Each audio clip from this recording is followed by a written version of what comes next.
Hey YouTube, Petey here, and this is something fun you can do, DIY project. This is something I did a few years ago and I gave these away. This is a do-it-yourself prison shank, and this here one is a pokey tool. Um, it's got a wooden base. The end is epoxy, and then there's this the stinger. My stinger, I stick you like a bee. Uh, so you can do this with you just need some scrap wood, or you need a drill. I mean, really, the sky's the limit. Um, for me, the JB Weld automotive epoxy was always the magical third ingredient, and then some sort of medical tape. This has had some white cloth tape on it that had aged and looked really nasty, and I just covered that with black hockey tape. So cloth tape. Um, you could make one of these with a toothbrush, a plastic toothbrush, and use a lighter or a torch to keep melting the plastic and forming it into an edge. You can do it with a regular screwdriver. You can take a plastic handled screwdriver and either heat it up. Let's say you put the end in a vise and then heat it up, and then try to the that heat would go all through into the handle, and then you could maybe pry the handle off or smash the handle with a hammer. And typically you'll find there'll be some little wings in there, and you're gonna another great tool for making shanks is a grinder. That's really good. You can grind down those wings that prevent it from spinning, and then you can grind an edge. You could even use a hammer and a torch and try to beat it into more of a blade. You could make a prison shank out of a letter opener. I mean, that's the thing, is going with your creativity when you make the shank. And then what you do, like with this one, how I made this, they're all could be different. You could make them with a single blade, a knife blade, and then two pieces for the handle and something maybe in the middle to fill in that spot. Uh, Cake it all with JB Weld and then wrap it with tape. Even wire wrap it. There's all kinds of different ways you can do this. The more primitive, this one's kind of elegant. You know, it's kind of sleek, and this is actually useful as a tool, a pokey tool. They have sets of dentist picks, and those are great tools. Hey, hon, Yeah. you know what the pokey tool is? No. I'm making this video on this prison shank and recommending this as a I DIY project. So yeah, what you do, I used it earlier with the computer. you you fabricate yourself a prison shank. Um, and then you box it up in a like a gift box with tissue paper. You make it look like it's a really nice gift, and then you don't tell the person what it is. What I did, there's a song. Oh yeah, here we go. Here's our dental pick.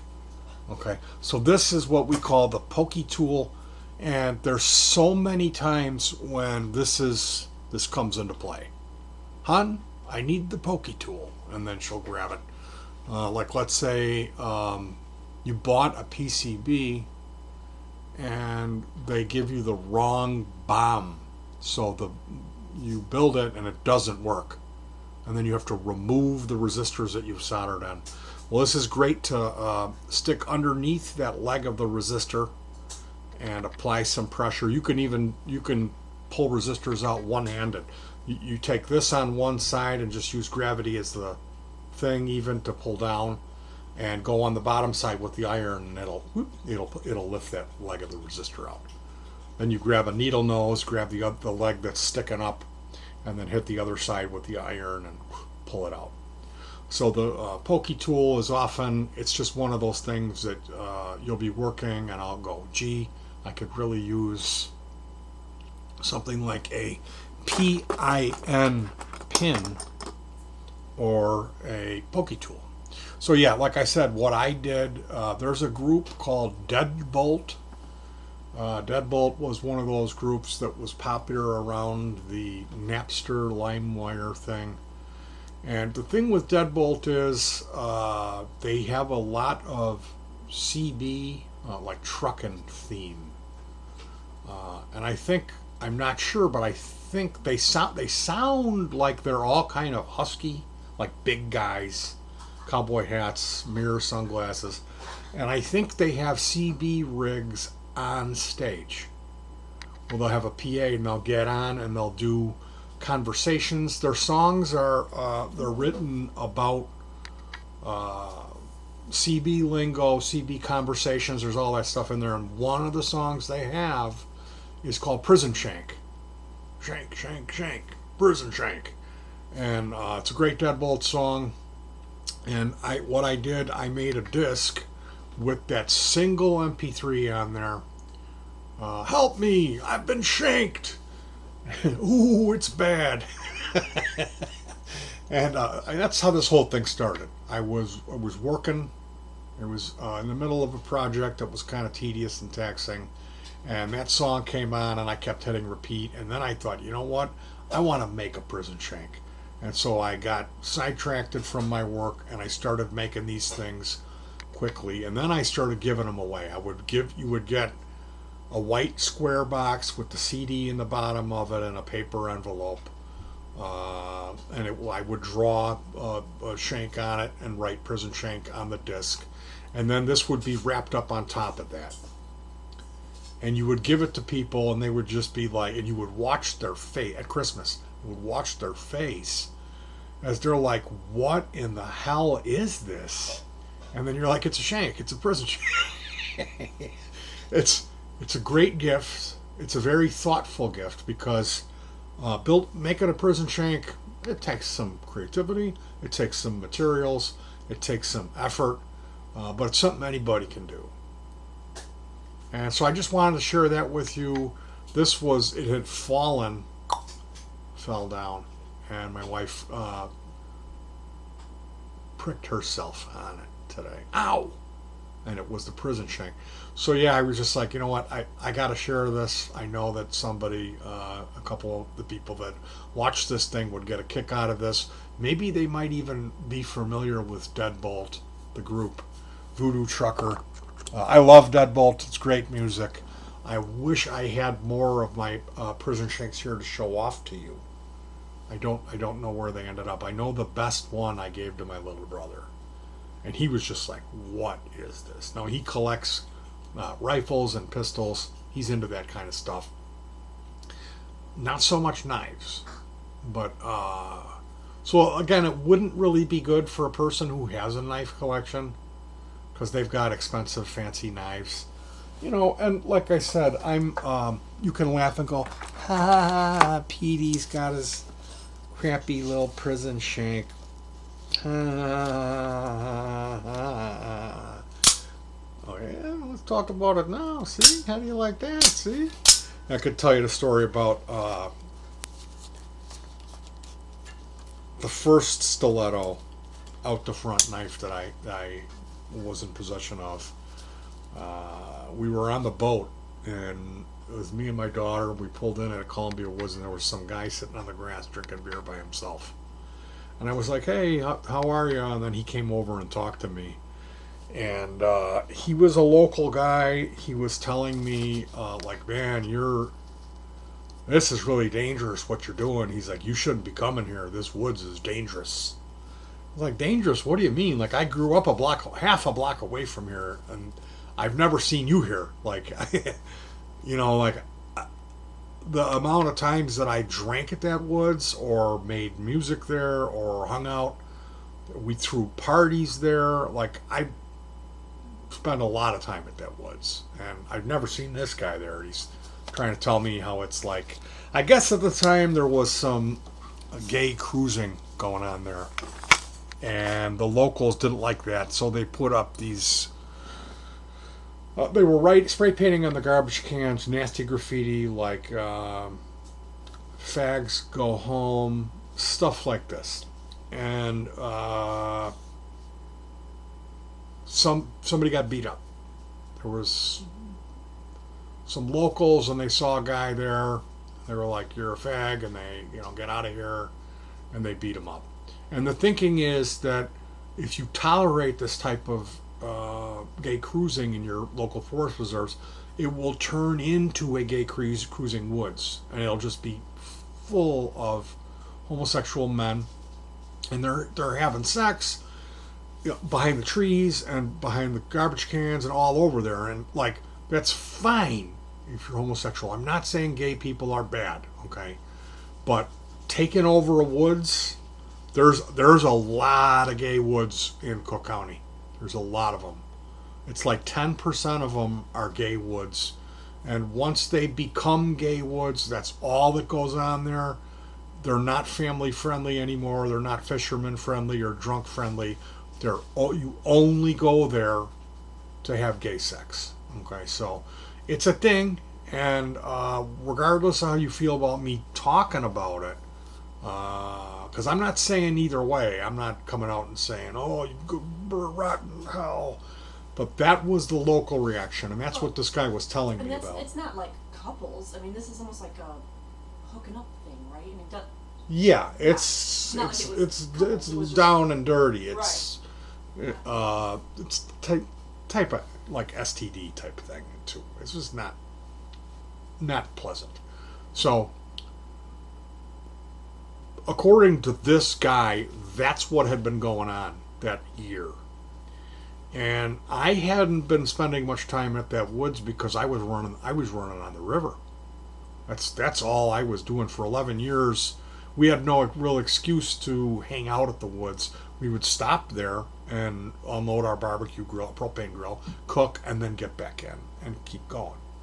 So yeah, he's telling me this story, and we had actually saw the graffiti on the garbage cans too. So it was true what was going on. Anyway, he's like, "I'm going to give you something." He went to his car and came back with a stiletto and out the front knife, and he said, "Here you go." And it was a nice one. I mean, they're like $35 for these medium grade out the front knives, and that's what he gave me. And it was very similar to this, which this is not the super cheap one. This is the $45 one. Anyway, he ended up taking off. I got in the boat, and I could not stop playing with it. My daughter fell asleep. She had a belly full of burger. We're cruising on the boat. We've got a kicker box right behind our ears, cranking. And I'm just playing with the knife the whole time for maybe an hour. And then I thought, you know what, I got to put this thing away. I'm going to cut myself. We were coming up to a bridge where I really need to pay attention under there. And I was going to put it under my seat padding. And so I pulled the cushion up and I went to stash it. And I fumble futzed it, and the thing went flying into the river. Bloop. So I had an out the front knife. I had a stiletto for an hour. And my father had an Italian switchblade that he kept in his dresser, and my brother went through his stuff and found it. So we used to play with that knife when he wasn't around. Like he would be on a business trip.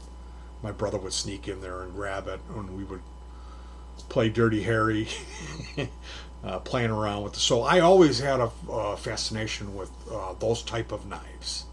Any other knife, like I'm not into that, like this type of thing here. Like this is what I'm talking about. The flames on it, like extreme Mountain Dew Code Red, wrestling, that whole thing, like cheap, made in America, kind of just dumb junk. This one is one that's M-Tech USA Ballistic. This is it's got a little assist on it. And this was one. Where did this one come from? You found it, right? Yeah, I did. I think. Well, I got into a little bit of trouble, and one of my the punishment was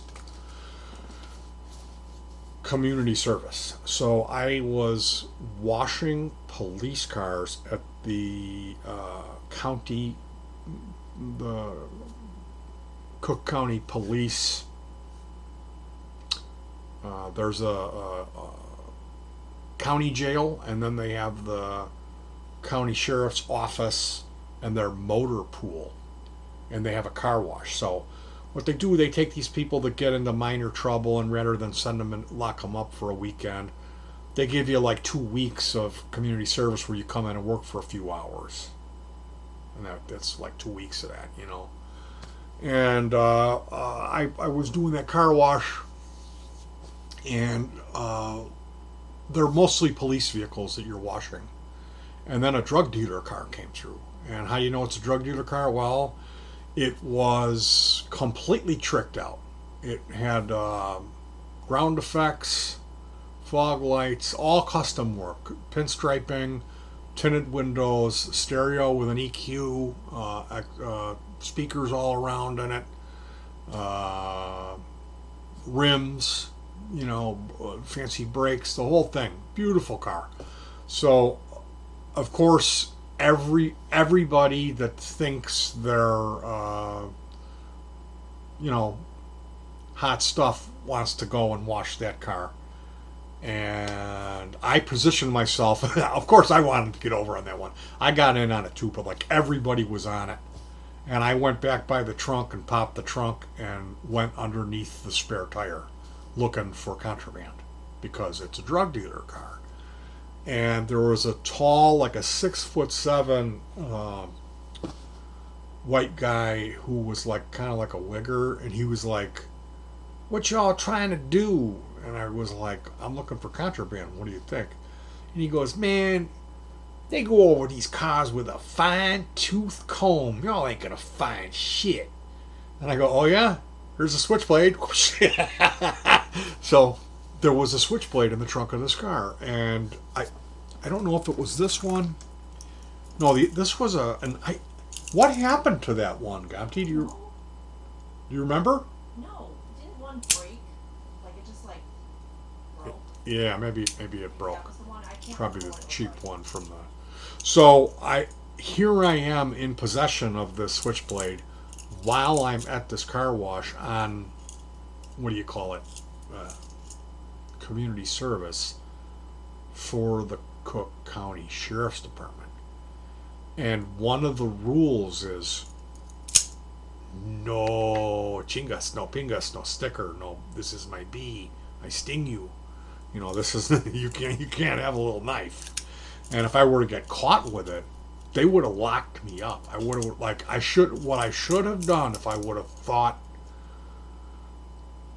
clearly and responsibly. Like now I'm a little older, I would have said, "Hey, you know, officer, sergeant, come on over here. We got a hot one. Here's this. I know it's not mine. It was in this car. I'm reporting it. I got witnesses. I didn't put." And then they would take it. "Oh, good boy," you know. But I didn't do that. I took it and I put it on my person, and then we took a bus back to the. There's like it's called Swap, and there was an office where we would meet up, and you would park your cars. You would go in there, give them your ID, which they would keep for the day, and they would run your ID to make sure you didn't have any warrants. And sometimes people did have warrants, and they would call your name, you know, and they would go, "Joe Smith," and this guy would get up and he would do this walk. Where he had to walk, and then they would lock him up and take him across the street to the actual jail and incarcerate him.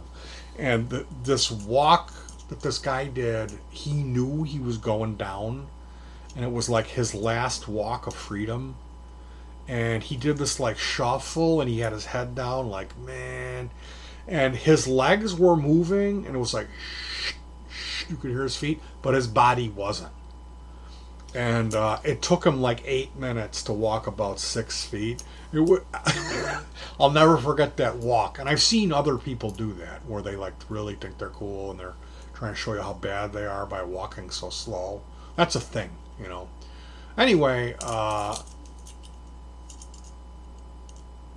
we get back to the swap. We're pulling up, and there's a canine unit there. And I'm thinking, oh, this is something where they're going to search everybody today? Random, like, oh, you don't have any rights, so, you know, we got you here. We're going to run this drug dog around all your vehicles, and then we're going to pat everybody down today, too. So when we got off the bus, I told the guy, I got to go to the bathroom. And I went in the stall and slid the knife in. They had some weird, like, locking toilet paper thing. But I was able to angle and get up and slide the knife in on the bottom of the toilet paper tube. And then we sat there for like 45 minutes or an hour and 15 minutes.